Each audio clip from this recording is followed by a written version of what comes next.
आज हम लोगों को पढ़ने हैं मोनोहाइड्रिक एल्कोहल के रासायनिक गुण। हम लोगों ने पिछली क्लास पे मोनोहाइड्रिक एल्कोहलों के भौतिक गुणों को पढ़ा था। अभी क्या करेंगे कि मोनोहाइड्रिक एल्कोहलों के रासायनिक गुणों को पढ़ेंगे। और अगर मैं रासायनिक गुणों की बात करूं तो जो मोनोहाइड्रिक एल्कोहल होते हैं या जो एल्कोहल होते हैं उनका नॉर्मल फॉर्मूला तो होता है R single bond O single bond H, ऐसे लिख सकते हैं इसको। इस पर दो प्रकार से रासायनिक अभिक्रियाएं ज्यादातर होती हैं। कौन कौन सी अभिक्रिया ज्यादातर होती हैं? पहली रासायनिक अभिक्रिया जब O और H के बीच का बॉन्ड टूटेगा, वे रासायनिक अभिक्रियाएं। जब कभी भी एल्कोहल किसी कंपाउंड से अभिक्रिया करेगा तो उनमें से अधिकांश अभिक्रियाएं ऐसी हो सकती हैं जिनमें O और H के बीच का बॉन्ड टूटेगा, अर्थात H यहां से निकलकर अलग हो जाएगा।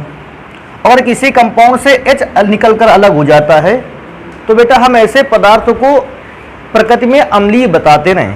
आपको याद होगा हम लोगों ने अम्ल की डेफिनेशन भी लिख रखी थी बहुत पहले कि अम्ल वे पदार्थ होते हैं जो अभिक्रिया के दौरान अपने हाइड्रोजन आयन को अपने से क्या कर देते हैं, अलग कर देते हैं, पृथक कर देते हैं, निकाल देते हैं। तो वे रासायनिक अभिक्रियाएं जिनमें ऑक्सीजन और हाइड्रोजन के बीच का बॉन्ड टूटता है और हाइड्रोजन जो है वो ऑक्सीजन से टूटकर अलग हो जाता है, ऐसी रासायनिक अभिक्रियाओं में ऐसा बोल सकते हैं कि जो एल्कोहल है वो अम्ल की भांति व्यवहार प्रकट करता है। तो पहली रासायनिक अभिक्रिया ऐसी हो गई। हाँ, इसमें से एक और बात याद रखनी है, जब भी पूछ ले कि एल्कोहल तो हमें पता चला था कि आयनों में ब्रेक ही नहीं होता, टूटता ही नहीं था। देखो पिछली क्लास में एक लास्ट में हेडिंग पड़ी थी चालकता, और उसमें मैंने बताया था कि एसिड जो थे वो आयनों में टूट भी सकते थे, लेकिन एल्कोहल जो होता है वो आयनों में नहीं टूटता है। और क्योंकि आयनों में नहीं टूटता है इसलिए विद्युत चालकता नहीं होती। अब बात आती है जब आयनों में नहीं टूटेगा तो ये हाइड्रोजन को कैसे अलग करेगा? बेटा इसका हाइड्रोजन का आयन के रूप में टूटना बहुत ही कम होता है। मैं ये कह सकता हूँ कि ना के बराबर हाइड्रोजन इससे अलग होता है आयनों के फॉर्म में। और क्योंकि आयनों के फॉर्म में बहुत कम अलग होता है, मैं एक बात बताऊँ, ये जल से भी कम अम्लीय होता है। तो ये वाली बात याद रखना, क्योंकि एल्कोहल आयनों में बिल्कुल ना के बराबर टूटते हैं, इसलिए जितना कम आयनों में टूटता है पदार्थ का अम्लीय नेचर, अम्लीय प्रकृति उतनी ही कम होती है। क्योंकि एल्कोहल बहुत ही कम आयनों में टूटता है इसलिए एल्कोहल का अम्लीय नेचर बिल्कुल ना के बराबर अर्थात बहुत कम होता है। इतना कम होता है कि याद रखने वाली बात है कि जल से भी कम होता है। जल में भी तो H+ आयन होता है, उससे भी कम नेचर होता है अम्लीय अगर देखा जाए किसी एल्कोहल का। तो पहले प्रकार की रासायनिक अभिक्रिया जान गए O और H के बीच बॉन्ड टूटने से होगी। और ये वाली भी बात जान गए कि जो एल्कोहल होते हैं वो जल से भी कैसे अम्लीय होते हैं, कम अम्लीय। दूसरा मैं क्या बोलता हूँ, दूसरी अभिक्रिया ऐसी हो सकती है जब आपके पास एल्कोहल का फॉर्मूला होगा, R और O के बीच का बॉन्ड टूट जाएगा। ये दूसरे प्रकार की अभिक्रियाएं होंगी और इसमें से एल्कोहल जो है वो OH को अपने से क्या कर देगा, अलग। और तीसरी बेटा अभिक्रिया होगी जिसमें से ROH में सिंगल बॉन्ड लगा देते हैं, और नहीं भी लगाते सिंगल बॉन्ड तो भी हमको याद रखना है O और H के बीच में सिंगल बॉन्ड है। और याद तो ये भी रखना है कि R और O के बीच में भी सिंगल बॉन्ड है। तीसरी अभिक्रियाएं होती हैं जब एल्काइल ग्रुप पर होती हैं अभिक्रियाएं। तो एक एल्कोहल में तीन प्रकार की रासायनिक अभिक्रियाएं देखने को मिल जाया करती हैं। पहली जब O और H के बीच बॉन्ड टूटता है, दूसरा जब R और O के बीच का बॉन्ड टूटता है, और तीसरा जब एल्काइल ग्रुप पर ही रासायनिक अभिक्रियाएं होने लगती हैं। तो इस तीन प्रकार की रासायनिक अभिक्रियाएं हम लोगों को मुख्य रूप से एल्कोहलों पर देखने को मिलती हैं।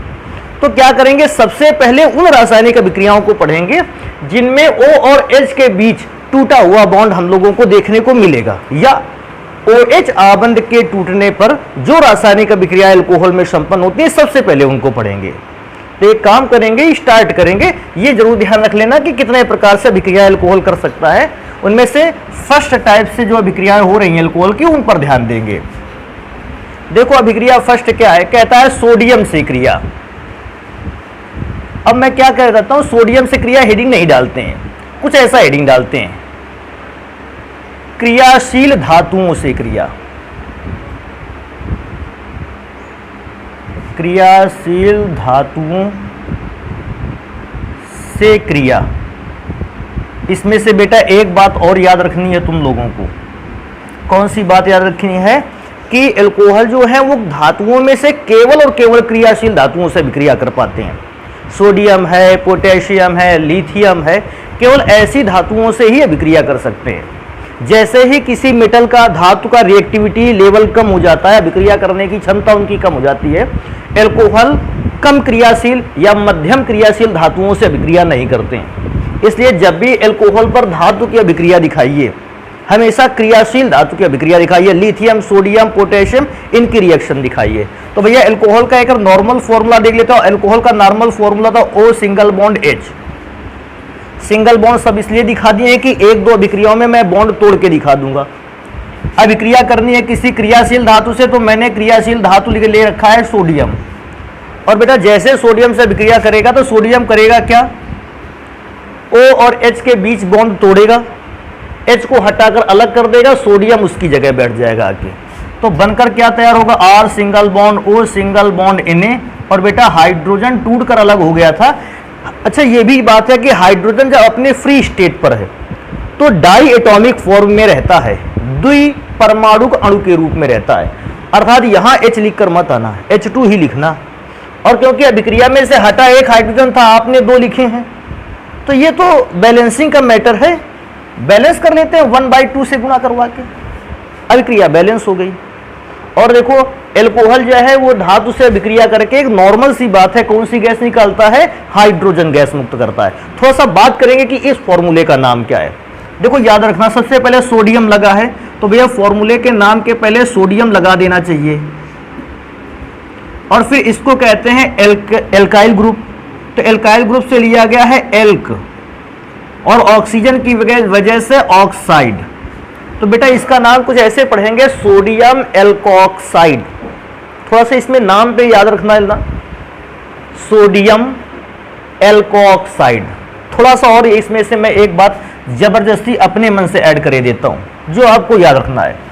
अगर कभी किसी एल्कोहल का फॉर्मूला ये होता है, अगर H हट जाए यहां से आयन के फॉर्म में, तो H पर अगर प्लस चार्ज के फॉर्म में हटेगा तो इस पर कैसा आवेश आएगा, माइनस आवेश आएगा, ऋण आवेश आएगा। और इस फॉर्मूले को कहते हैं एल्कोक्साइड आयन। एल्कोक्साइड आयन, तो ये बहुत अच्छा ढंग से याद रखना है, एल्कोक्साइड आयन कहते हैं इस आयन को। और बिल्कुल वैसे इस प्रकार से एल्कोक्साइड आयन में सोडियम लगा था, तो मैंने इसका नाम रख दिया सोडियम एल्कोक्साइड। तो ये बात ध्यान रख लेने लायक है। तो बेटा ये तो पर्टिकुलर रिएक्शन हो गई। अभी बात करते हैं इस पर कुछ बेसिक एग्जाम्पल की। तो पहला एग्जाम्पल, मैंने पहला एल्कोहल ले रखा है CH3OH।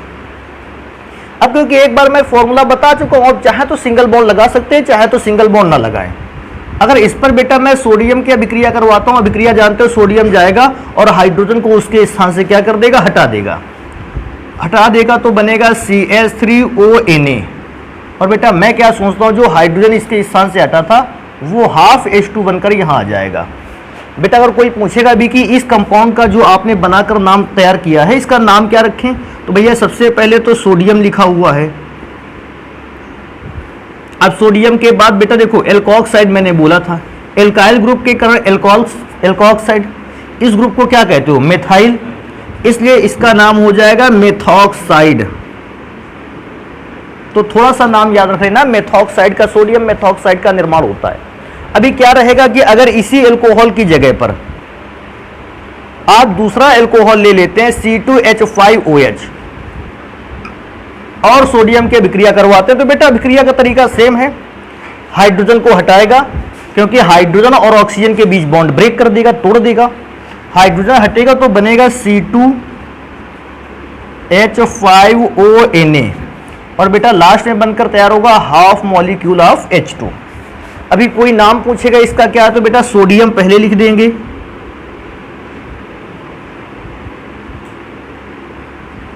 और बेटा क्योंकि कार्बन 2 वाला एल्काइल ग्रुप है, इसका नाम रहेगा एथोक्साइड। तो ये पहली रासायनिक अभिक्रिया हो गई जब हम एल्कोहल की क्रियाशील धातु से अभिक्रिया करवाएंगे। याद रखने वाली बात क्या है कि एल्कोहल केवल अत्यंत क्रियाशील, अत्यधिक क्रियाशील, बहुत अधिक अभिक्रिया करने वाली धातुओं से ही केवल रासायनिक अभिक्रिया को कर सकता है। अन्य रासायनिक अभिक्रिया, अन्य धातुओं के साथ रासायनिक अभिक्रिया को संपन्न नहीं कर सकता है। पहला रासायनिक गुण हो गया बेटा। अभी आ जाते हैं दूसरे रासायनिक गुण को लिखते हैं। इसमें से लिखा है NaNH2 से क्रिया,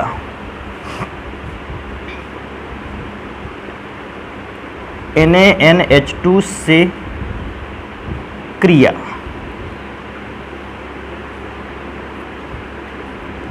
अभी NaNH2 को बोलते हैं सोडियम एमाइड, सोडियम एमाइड, या इसको जल्दी से अगर बोलना चाहे तो थोड़े से नाम लैप्स कर देते हैं। कैसे नाम बोलते हैं? सोडामाइड। सोडियम का एम हटा दिया और एमाइड पूरा नहीं बोलकर उसको कैसे बोल दिया? सोडामाइड। तो दोनों ही नाम इसके हैं, सोडियम एमाइड एंड सोडामाइड। तो दोनों नाम याद रखने हैं और एल्कोहल से अभिक्रिया करवानी है। तो सबसे पहले मैं क्या करता हूँ, एल्कोहल की एक जनरल रिएक्शन लिखे देता हूँ, R single bond O single bond H। बेटा अभिक्रिया होनी है NaNH2 से।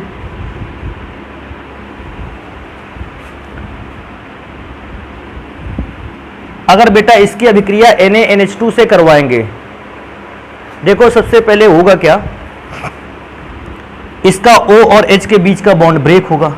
अगर आप अभिक्रिया ऐसे करना चाहते हैं ज्यादा बेटर है, देखो O और H के बीच का बॉन्ड टूटेगा, दाईं ओर मिलेगा NH2 और इधर की ओर मिल जाएगा Na। उससे होगा क्या, जब ये बॉन्ड, देखो बॉन्ड इसका ब्रेक किया, अब NaNH2 हमें इसके साथ बांटने थे, तो मैंने Na रख दिया पहले, NH2 रख दिया बाद में।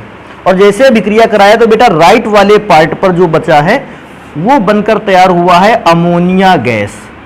और मैं क्या देखता हूं, लेफ्ट वाले पार्ट पर बना है RONA।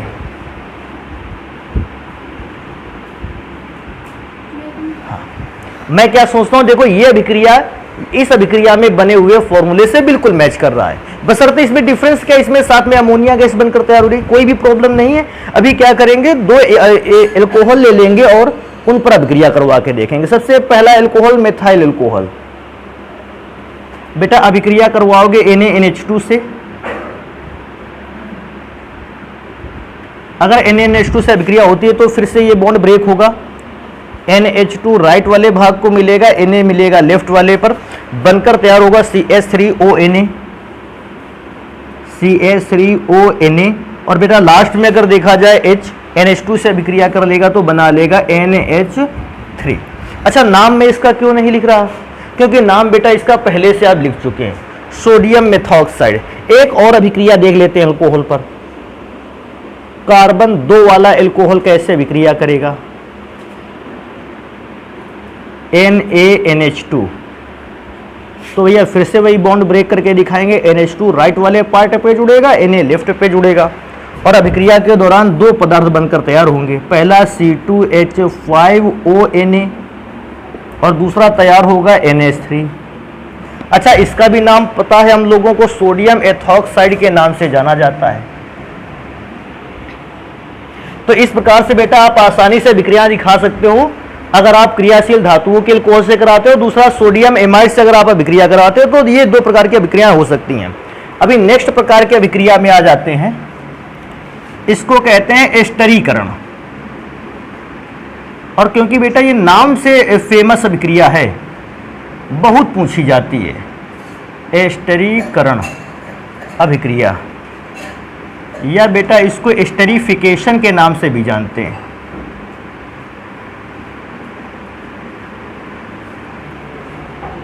एस्टरीकरण या एस्टरीफिकेशन रिएक्शन भी इसी को कहते हैं। अभी स्टार्ट करेंगे एस्टरीफिकेशन रिएक्शन कैसे होती है। सबसे पहली बात, अगर आपको एस्टरीफिकेशन रिएक्शन करवानी है, आपको ये जरूर पता होना चाहिए कि इस दुनिया में अम्ल प्रमुख रूप से कितने भागों में डिवाइड हैं, क्योंकि एस्टरीफिकेशन रिएक्शन तब तक अधूरा है। मैं पढ़ा सकता हूँ इसको बिना अम्ल का वर्गीकरण किए, लेकिन मैं क्या सोचता हूँ, अगर एस्टरीकरण पढ़ना ही चाहते हो तो थोड़ा सा अच्छी बातें हैं, कुछ बातें और ढंग से पढ़ लेते हैं, और उन कुछ बातों को अच्छे ढंग से पढ़ने के लिए इतनी जगह मेरे ख्याल से काफ़ी है। देखो बेटा याद रखना, एस्टरीफिकेशन के लिए दो प्रकार के अम्ल हमको पढ़ने पड़ेंगे। पहला प्रकार का अम्ल जिसको मिनरल एसिड कहते हैं, और इनको खनिज अम्ल भी कहते हैं।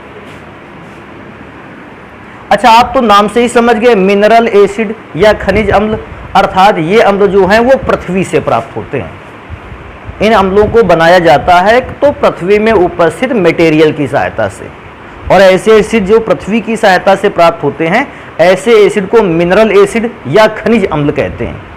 और बेटा अगर कुछ खनिज अम्लों के नाम पूछ भी ले तो खनिज अम्लों में से याद रखना है, अगर कभी मिनरल एसिड पूछ भी लेता है तो मिनरल एसिड में याद रखना है HCl, H2SO4,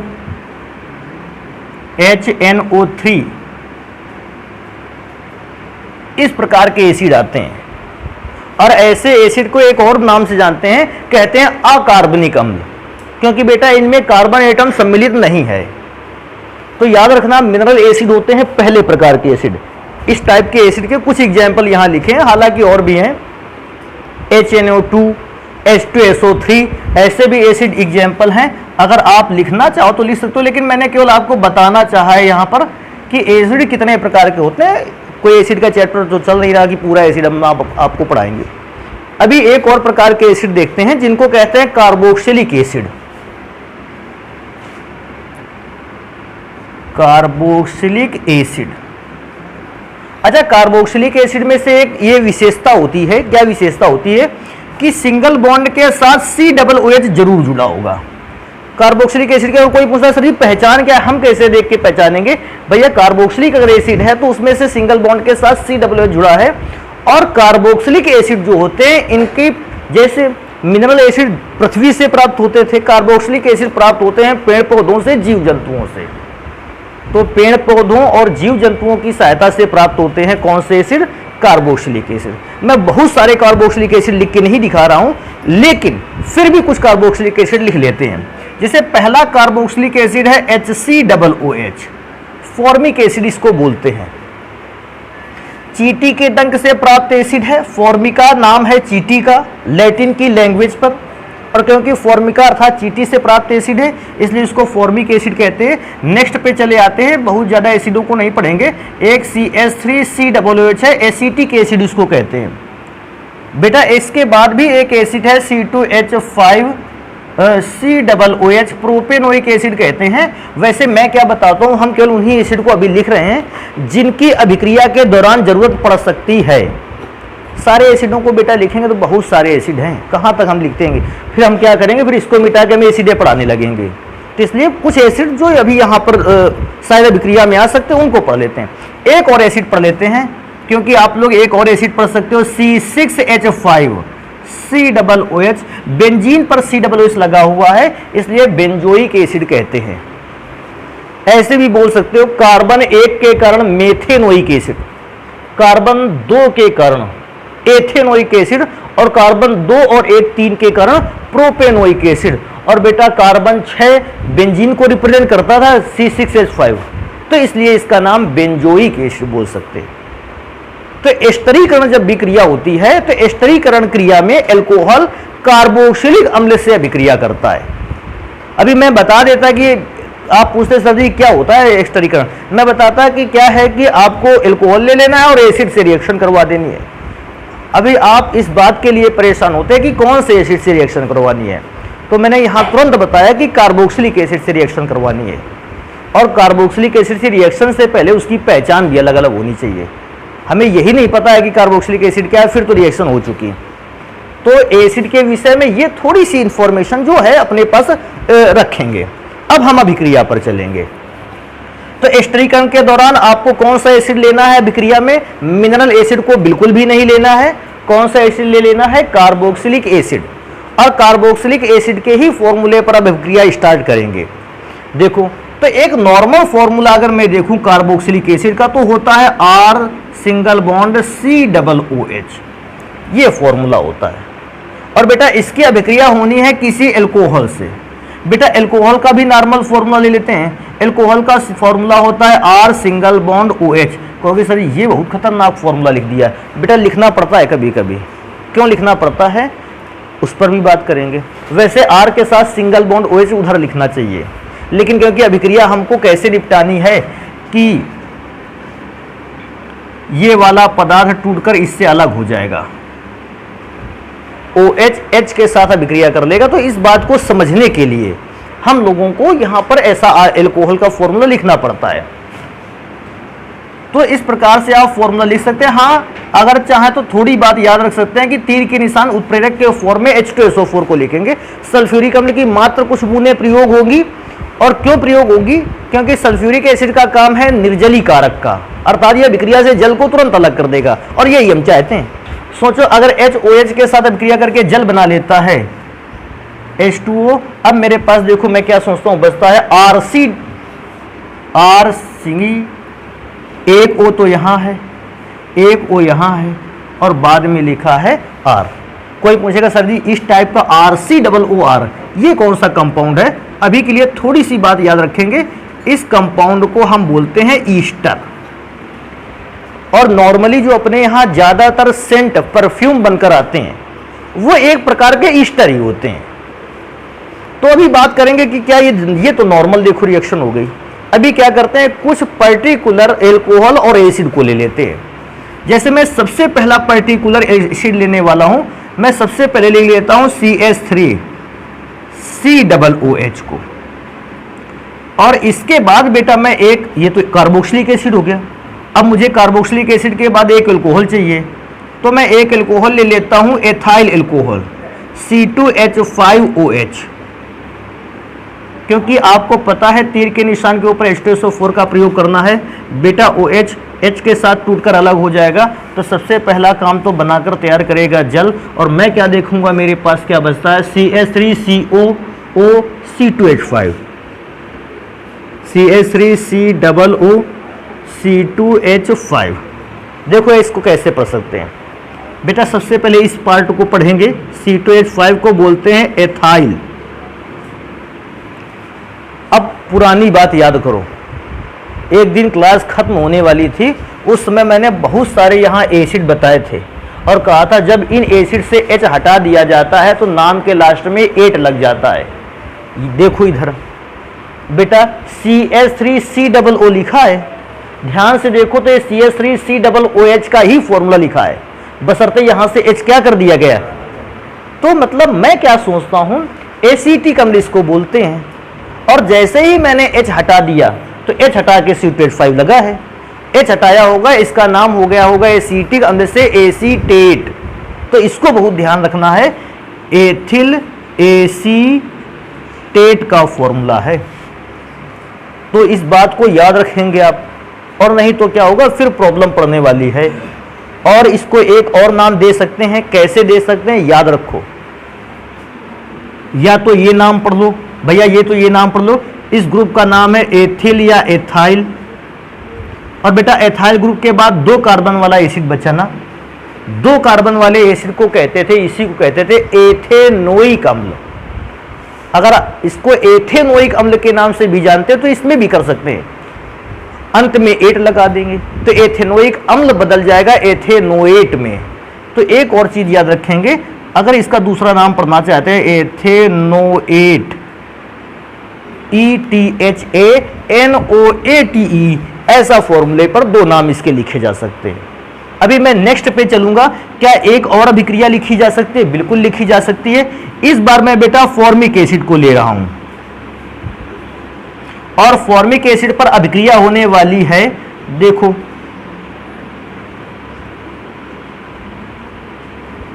मेथाइल एल्कोहल की। अगर मेथाइल एल्कोहल की अभिक्रिया होगी तीर के निशान के ऊपर, तो आप सभी जानते हैं H2SO4 का ही प्रयोग करना होगा। और जैसे ही करोगे बेटा, मैं क्या देखता हूं, इसका OH इसका H टूटकर एक दूसरे से साथ अलग हो जाते हैं और बना लेते हैं जल। और बेटा जब जल का निर्माण होता है तो बचता क्या है, HCOOCH3, HCOOCH3। अच्छा मैं क्या पढ़ता हूं, सबसे पहले इस ग्रुप का नाम है मेथाइल,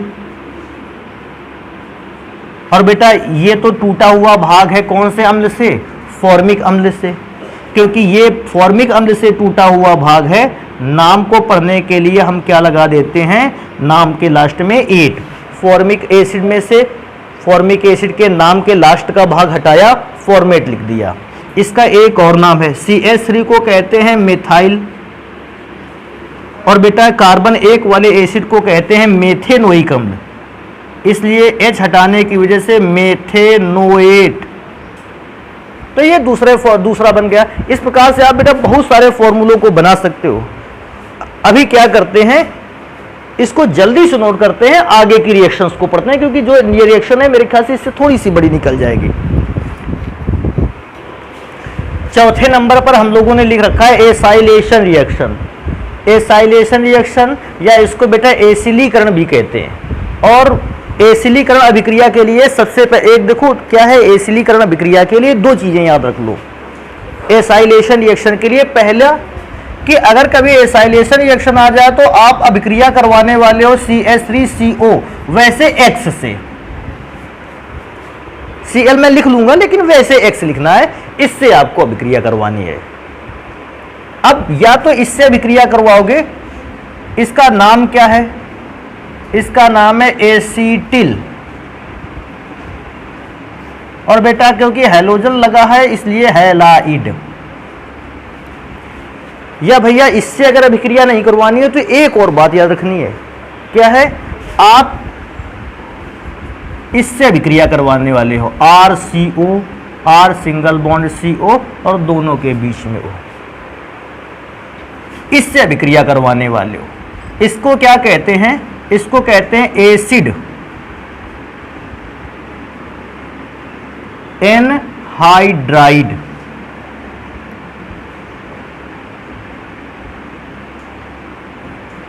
तो आपसे अगर कभी भी एसिलीकरण आ जाता है, भैया ये दो पदार्थ अपना रख लो याद करके।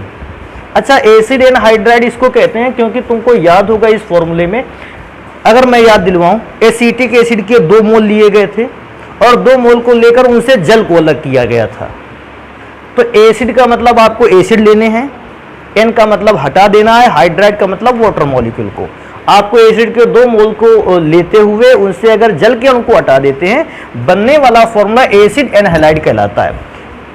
अगर एसिटिक अम्ल से हटाया गया जल का अणु तो फिर एसिटिक एनहाइड्राइड, अगर प्रोपेनोइक अम्ल से जल का अणु हटाया गया प्रोपेनोइक एनहाइड्राइड, अगर बेटा बेंजोइक अम्ल से हटाया गया बेंजोइक एनहाइड्राइड। तो ये थोड़ी सी बात है जिसको अपना तैयार कर लेना है। अभी रिएक्शन क्या करेंगे, सबसे पहले रिएक्शन करेंगे फर्स्ट नंबर वाले के बेसिस पर और फिर रिएक्शन करेंगे सेकंड नंबर वाले के बेसिस पर। तो फर्स्ट नंबर पे के बेसिस पर रिएक्शन कैसे करते हैं, इसको यहां पर पढ़ते हैं। तो बेटा सबसे पहले लिखना है CH3CO, X की जगह पर मैं Cl को लिखे लेता हूं, या अभी मैं क्या करता हूं कि पहली अभिक्रिया पे मैं X ही लिखे लेता हूं, और बेटा अभिक्रिया होगी ROH से, क्योंकि अल्कोहल का फॉर्मूला तो यही होता है। अच्छा, अभिक्रिया भी कराओगे तो होगा क्या बेटा, H अभिक्रिया किससे कर लेगा, X से। अगर H X से अभिक्रिया कर लेगा तो बेटा HX हो जाएगा टूट कर अलग, और HX अगर टूट कर अलग हो जाएगा तो मेरे पास बचे गया क्या, CH3COO। क्यों डबल O, COO और लास्ट में R। कोई पूछेगा इस फॉर्मूले का नाम क्या है, तो भैया सबसे पहले R को तो हम कहते हैं एल्काइल, और याद करो ये एसिटिक अम्ल से टूटा हुआ हिस्सा है, इसलिए इसके नाम में क्या लगा दें, लास्ट में 8, और नाम हो जाएगा एसीटेट। अब अभिक्रिया एक करके दिखाते हैं इस पे मिथाइल अल्कोहल की, CH3CO, और बेटा X की जगह पर मैंने इस बार Cl ले रखा है और अल्कोहल की जगह पर मैंने मिथाइल अल्कोहल को ले रखा है। अभिक्रिया में से क्या होता है, H अभिक्रिया कर लेगा Cl से और पहला पदार्थ बनाकर तैयार करेगा HCl। अब मेरे पास बचे क्या क्या, CH3COO, CH3COO और CH3। अगर पूछेगा नाम कोई इसका क्या है, तो इस भाग का नाम है मिथाइल, और बेटा कार्बन 2 वाला एसिड है, इसको तो एसिटिक एसिड कहते थे, इसलिए नाम के लास्ट में क्या लगा देंगे, एसीटेट। एक और नाम इसका बोला जा सकता है, इसका नाम तो मैं वही बोलूंगा मिथाइल, और बेटा क्योंकि ये कार्बन 2 वाला एसिड में एथेनोइक एसिड है, एथेनोइक एसिड के कारण इसका नाम बोला जा सकता है एथेनोएट। ऐसा ही फॉर्मूले तो लगभग अभी बन रहे थे कुछ देर पहले। अभी क्या करेंगे कि अब आप एक काम करवा सकते हो कि जैसे मैंने मिथाइल अल्कोहल को इस्तेमाल किया है, आप ये कंपाउंड को चेंज नहीं करोगे, आप इस कंपाउंड की जगह पर किसकी अल्कोहल करा सकते हो, एथाइल अल्कोहल की। तो अगर आप चाहोगे ऐसा कर लोगे, क्योंकि हमने तरीका सीख लिया है, अब हम बहुत ज्यादा इस अभिक्रिया को आगे नहीं ले जाएंगे। अभी क्या करेंगे, एक रासायनिक अभिक्रिया सेकंड वाले पर देखते हैं।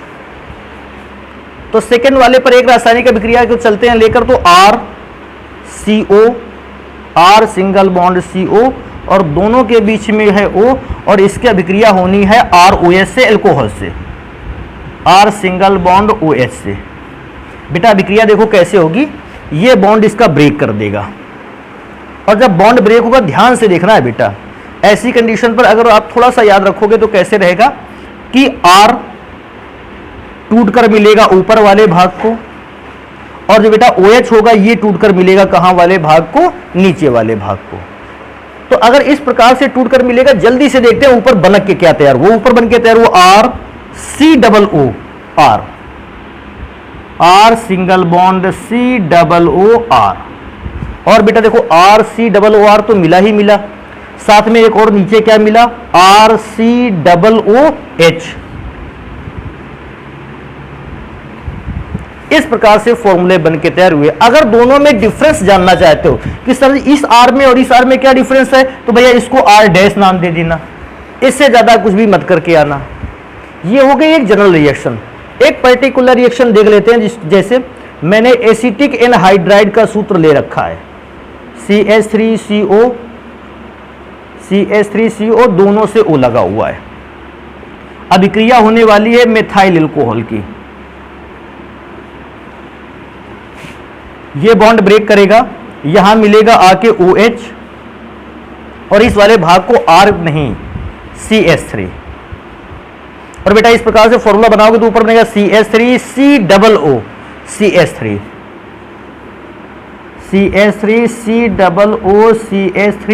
प्लस, अगर बेटा आगे थोड़ा सा और चलेंगे तो इसमें से देखो दूसरा भाग क्या मिलने वाला है, CH3COOH,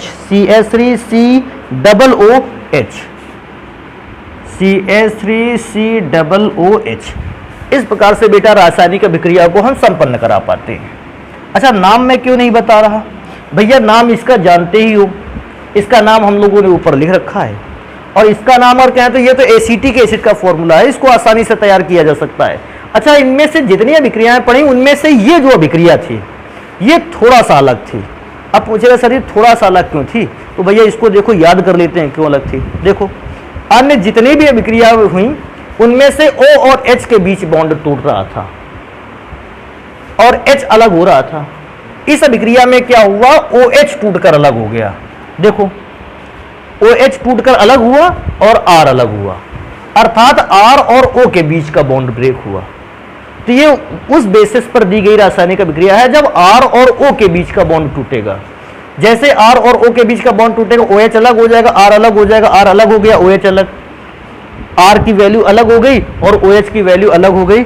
अभी क्योंकि इधर जगह है, एक और अभिक्रिया लिख सकते हैं। अगली अभिक्रिया है बेंजोइलीकरण। बेंजोइलीकरण, अच्छा क्योंकि नाम से ये भी अभिक्रिया है, ये भी अभिक्रिया बहुत फेमस अभिक्रियाओं में से और आती भी बहुत है। इसको एक और नाम से जानते हैं, शॉर्टन बाउमान अभिक्रिया। बड़े खतरनाक नाम है भैया इनके। तो बेंजोइलीकरण का एक और नाम याद रख लेना, शॉर्टन बाउमान अभिक्रिया कहते हैं। और मैं क्या सोचता हूं, अभिक्रिया बिल्कुल भी कठिन नहीं है। देखो बेंजोइलीकरण में से या शॉर्टन बाउमान अभिक्रिया में से एक चीज याद रखना है। अच्छा कुछ किताबों में ऐसा भी लिखा होगा शॉर्टन बामन अभिक्रिया, तो मैं क्या बोलता हूं, हाँ उससे भी घबराना नहीं है, सेम अभिक्रिया की बात हो रही है।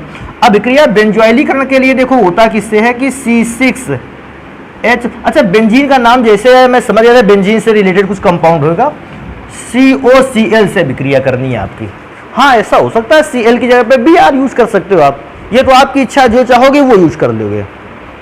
और इस पर अभिक्रिया होनी है किसकी, एल्कोहल की। तो बेटा एल्कोहल का फॉर्मूला होता है R सिंगल बॉन्ड OH। जैसे अभिक्रिया करवाओगे भैया H टूटकर Cl से अभिक्रिया कर लेगा, सबसे पहले बना लेगा HCl। मैं सोचता हूँ मेरे पास क्या बचता है C6H5COOR, COOR। अच्छा, इस R को नाम क्या देते हैं? एल्काइल। ये तो बहुत देर से इसको एल्काइल पढ़ रहे हैं। अच्छा, ये याद है अभी कुछ मिनट पहले यहाँ पर एक फॉर्मूला लिखा था बेंजोइक एसिड का, और ध्यान से देखो इसको, इस फॉर्मूले और बेंजोइक एसिड के फॉर्मूले में एक डिफरेंस था, इसमें H नहीं है और उसमें H था, इसलिए इसका नाम हो जाएगा बेंजोएट। अब एक रिएक्शन, एक अभिक्रिया जो है, इस पर पर्टिकुलर फॉर्म में करवा के देख ही लेते हैं। देखो अभिक्रिया कैसे देखते हैं। C6H5COCl की अभिक्रिया, कोई भी अल्कोहल ले ले, मिथाइल अल्कोहल ले लेते हैं, CH3OH, OH अभिक्रिया होगी। तरीका फिर से वही रहेगा कि H अभिक्रिया कर लेगा Cl से और HCl बनाकर अलग कर लेगा। मेरे पास बचेगा क्या क्या? C6H5COOCH3, C6H5COOCH3। अच्छा, इस वाले भाग का नाम है मिथाइल, और बेटा इस वाले भाग का नाम तो आप जानते हो क्या है? बेंजोएट। तो इस प्रकार से अगर कभी आपसे बेंजोइलीकरण अभिक्रिया के विषय में पूछेगा तो आप याद रखिएगा C6H5COCl की अभिक्रिया, उसमें से क्या करोगे? दिखाओगे। एक अभिक्रिया और इसी में से लिखते हैं, कहता है ग्रिगनार्ड अभिकर्मक से क्रिया।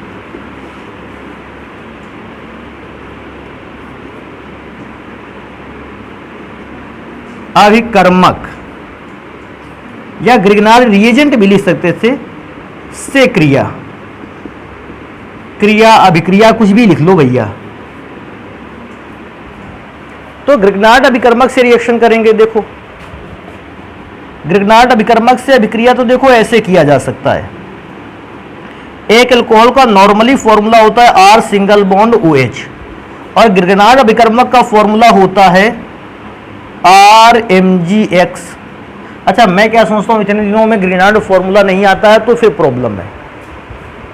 तरीका क्या है इसको देख लेते। अच्छा, ये हो सकता है कि ये वाला R और ये वाला R अलग हो सकता है ये मिथाइल का हो, ये एथाइल का हो सकता है ये बेंजीन को रिपोर्ट करता हो और ये एथाइल को रिपोर्ट करता हो सकते हैं ऐसे फॉर्मूले अलग अलग हो। इसलिए मैं इस वाले R पर क्या लगा देता हूं? डैश, कि हो सकता है वो वाला R इस R से अलग हो। इसमें मेथाइल ग्रुप ले लिया, उसमें एथाइल ग्रुप ले लिया। अब होगा क्या कि बेटा ये R डैश जो है इस बगल में रखे H से अभिक्रिया कर लेगा, तो पहला पदार्थ बनकर तैयार होगा R डैश H, और दूसरा पदार्थ क्या बनकर तैयार होगा? ROMgX, ROMgX। ये फॉर्मूला बनकर तैयार होगा। Alkyl oxy magnesium halide. अब क्लोरीन होगा क्लोराइड, ब्रोमीन होगा ब्रोमाइड, और उसको क्या कहते हैं? फ्लोरीन होगा तो फ्लोराइड। अपने हिसाब से उसको जोड़ लेना। एक एग्जाम्पल इस पर रखेंगे, तो मैं इस R की जगह पर लेना चाहता हूं C2H5OH। आप CH3 भी ले सकते हो, ये आप पर डिपेंड करेगा। और मैं इस R की डैश की जगह पर लेना चाहता हूं CH3Mg, और X की जगह पर तो भैया Cl बंधा हुआ है, ज्यादातर मैंने यही लिखा है। वैसे अभिक्रिया में क्या था? ये वाला H CH3 से अभिक्रिया कर लेगा बेटा, CH3 और H मिलकर क्या बनाएगा? CH4, मेथेन इसको कहते हैं। अच्छा, बचेगा क्या? C2H5OMgCl, C2H5OMgCl। इसको लिखना चाहो तो ऐसे भी लिख सकते हो, C2H5OMgCl। तो इसका तो ना बेटा नाम मेथेन है, क्योंकि कार्बन एक वाला एल्केन है। इसका एथाइल ऑक्सी मैग्नीशियम क्लोराइड। मैं मेथेन का नाम नहीं लिख रहा, उस पर चलते हैं। एथाइल ऑक्सी मैग्नीशियम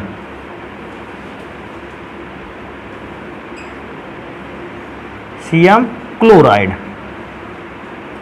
ऐसे इसका नाम दे सकते हैं। तो एक काम करेंगे, इनको जल्दी से नोट करेंगे। अभी और भी रासायनिक गुण हैं जो अल्कोहल के बताए जा सकते हैं, तो इनको नोट करेंगे, दूसरे के गुण पढ़ेंगे। कहता है कार्बोनिल कंपाउंड से आपको अभिक्रिया करवानी है। मैं क्या सोचता हूँ, कार्बोनिल कंपाउंड से कराई गई अभिक्रियाओं को बहुत ही ज़्यादा याद रखने की ज़रूरत है। कैसे कराएंगे पहले उसको ध्यान देंगे। अच्छा, कार्बोनिल कंपाउंड भी दो प्रकार के होते हैं, या तो एल्डिहाइड या तो कीटोन। तो मैं क्या करता हूँ, सबसे पहले दिखाता हूँ कीटोन। कीटोन का फॉर्मूला कुछ इस प्रकार का होता है, R single bond C double bond O single bond R. ये है कीटोन का फॉर्मूला। अगर इस पर किसी भी एल्कोहल की अभिक्रिया करवाई जाए तो एल्कोहल का तो फॉर्मूला कुछ इस प्रकार का होता है, नहीं होता एल्कोहल का फॉर्मूला। और जैसे एल्कोहल के फॉर्मूले की अभिक्रिया करवाएंगे बेटा, होगा क्या, ये वाला O इन दोनों के H को लेकर अलग हो जाएगा और बनाकर तैयार कर लेगा H2O। और ये भी देखते हैं बेटा बचता क्या क्या है। मेरे पास बचा R single bond C single bond R। यहाँ बेटा देखो डबल बॉन्ड थे तो वो दोनों बॉन्ड मैंने सिंगल के फॉर्म में तोड़ रखे हैं। अभी ध्यान क्या देने वाली बात है, अगर O दोनों H के साथ चला गया, दो बॉन्ड खाली हो गए, पहले वाले पर OR और दूसरे वाले पे OR। अगर फॉर्मूला कीटोन द्वारा बनाया गया हो तो फॉर्मूले को हम कीटल फॉर्मूला बोलते हैं। ये याद रखना थोड़ा सा, कीटल फॉर्मूला बोलते हैं, कहते हैं ये तो फॉर्मूले का कीटल फॉर्म है। और अगर फॉर्मेल्डिहाइड या किसी एल्डिहाइड से रिएक्शन करवाया हो, देखो मैं एक एल्डिहाइड से रिएक्शन करवा लेता हूं। एल्डिहाइड का फॉर्मूला क्या होता है, R single bond C single bond H double bond O. ये एल्डिहाइड का बेटा फॉर्मूला है। एक तरफ एल्काइल ग्रुप, एक तरफ हाइड्रोजन। मैं क्या सोचता हूं, अभिक्रिया तो आप तकरीबन सब जान गए होंगे, ऐसा कर सकते हो। अब हम ऐसा आर डैश क्यों लिखे लेते हैं, उसका भी एक बेटा कारण है, क्योंकि हो सकता है ये वाला आर ग्रुप दूसरा हो, ये वाला आर ग्रुप दूसरा हो। तो क्योंकि दूसरे हो सकते हैं, मेथाइल हो सकता है, वो एथाइल हो सकता है, या वो एथाइल हो सकता है, ये मेथाइल। तो भैया इसको थोड़ा सा अलग अलग कर लेते हैं। तरीका क्या रहेगा, H इससे अभिक्रिया करेगा, H से O से अभिक्रिया करेगा, पहला पदार्थ बनाकर तैयार करेगा H2O। अभी बात करेंगे इस पर कि मेरे पास बचता क्या है, R single bond C single bond H, और बेटा ये दो डबल बॉन्ड था वो दो सिंगल बॉन्ड में टूटेगा, OR डैश और OR डैश। इस फॉर्मूले में थोड़ा सा याद रखना है, उसको कीटल बोला था, इस फॉर्मूले का नाम रखेंगे एसीटल। अगर कीटोन से बने हुए फॉर्मूले प्राप्त होंगे तो कीटल फॉर्मूले होंगे, और अगर एल्डिहाइड से बने हुए फॉर्मूले होंगे तो एसीटल फॉर्मूले होंगे। अभी इन दोनों पर केवल हम बेस्ड एक ही रिएक्शन दिखाएंगे, एक इस पर बेस्ड और एक इस पर। तो देखो मैं सबसे पहली अभिक्रिया पर बेस्ड रिएक्शन दिखाता हूं, जिनमें से हमें लिया गया है एसीटोन और अभिक्रिया करवाए गए ROH से। तो ROH में से मैंने क्या लिखा है, H सिंगल बॉन्ड या HO single bond CH3 single bond OH। और बेटा अभिक्रिया में तो जानते ही हो ये होने वाला है, H2O अलग हो जाएगा और मेरे पास बचेगा क्या क्या, CH3 single bond C single bond CH3, यहां बचेगा OCH3 और यहां बचेगा OCH3। अब थोड़ा सा नाम याद रखना है कि इसका नाम कैसे पढ़ेंगे। अच्छा, कीटोन पर मेथाइल अल्कोहल की रिएक्शन हुई थी ना, तो इस बने हुए यौगिक का नाम है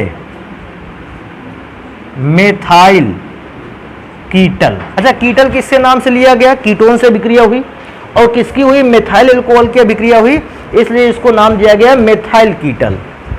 अभी एक और काम कर लेते हैं कि कीटोन से जैसे अभिक्रिया आपने कराई है, एक एल्डिहाइड के फॉर्मूले से करा लेते हैं। तो मैं एल्डिहाइड के फॉर्मूले में से एसीटैल्डिहाइड को लेता हूं,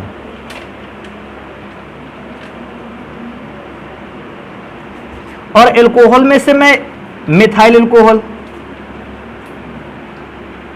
CH3 single bond OH।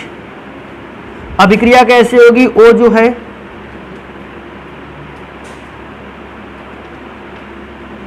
H से अभिक्रिया कर लेगा, तो भैया पहला पदार्थ बनने वाला है H2O, और मेरे पास जो बच रहा है उसको मैं लिख दूंगा। मेरे पास बचता है CH3 single bond C single bond H, यहां बचता है OCH3 और बेटा यहां भी बचता है OCH3। अच्छा, सबसे पहले तो एल्डिहाइड से बनाया गया है, इसलिए नाम के लास्ट में एसीटल।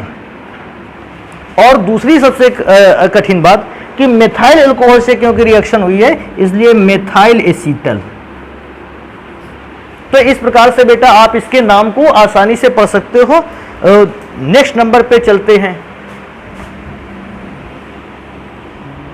अब देखो अभी तक क्या था, ज्यादातर अभिक्रियाएं, वो एक अभिक्रिया बीच में आई थी उसको छोड़कर हर एक अभिक्रिया में से O और H के बीच का ही बॉन्ड टूटा है। देखो यहां भी कहां गया, O और H के ही बीच का बॉन्ड टूटा है। लेकिन अब हम उन रासायनिक अभिक्रियाओं को पढ़ेंगे जिनमें से R और O के बीच का बॉन्ड टूटा होगा। और मैं क्या सोचता हूं, ऐसी रासायनिक अभिक्रियाओं को पढ़ेंगे फिर हम लोग अब नेक्स्ट क्लास पे, जिनमें R और O के बीच का बॉन्ड टूटा होगा और फिर रासायनिक अभिक्रियाएं हुई होंगी। तो कुछ रासायनिक अभिक्रियाएं हैं उनको फिर नेक्स्ट क्लास पे पढ़ लेंगे। तो इसको नोट कर लेते हैं, बाकी फिर मिलते हैं नेक्स्ट क्लास पे।